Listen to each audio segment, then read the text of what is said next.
Film नरसिम्हाको प्रमोसनमा गएका राजेश हमालले पछिल्लो समय विवादित राजतन्त्र कि गणतन्त्र भन्ने विषयमा राजेश हमालले के भने त? हेर्नुहोस् यो पुरा भिडियो। त्यसकारण हामीले पनि मनन गर्नुपर्छ कि खराब केमा छ, खराब व्यक्तिमा छ कि खराब व्यवस्थामा छ कि, त्यो चाहिँ हामीले सोच्नुपर्छ। र यो व्यक्ति त्यो व्यक्ति आउनुभन्दा पनि आजको मोडमा आएर राष्ट्रले फेरि एउटा राम्रोसँग राष्ट्रलाई नेतृत्व गर्ने व्यक्तिको चाहिँ खोजीमा आइपुगेको छ नेपाली जनताहरू।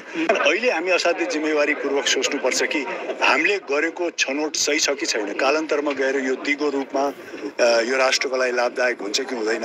नयाँ पुस्ता पुरानो पुस्ता भन्दा पनि सही व्यक्ति चाहिन्छ।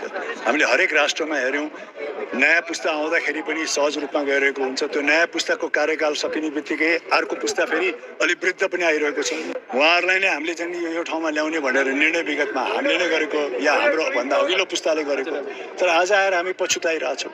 अब यस्तो पछुतो चाहिँ जुन निर्णय आज हामीले लिन्छौँ, नेपाली जनसमुदायले जुन निर्णय आज हामी लिन्छौँ, हामीलाई यस्तो लाग्नुपर्छ कि हामीले लिएको निर्णयबाट फेरि अर्को 15-20 वर्ष पछिका पुस्ताहरू नपछुताउ।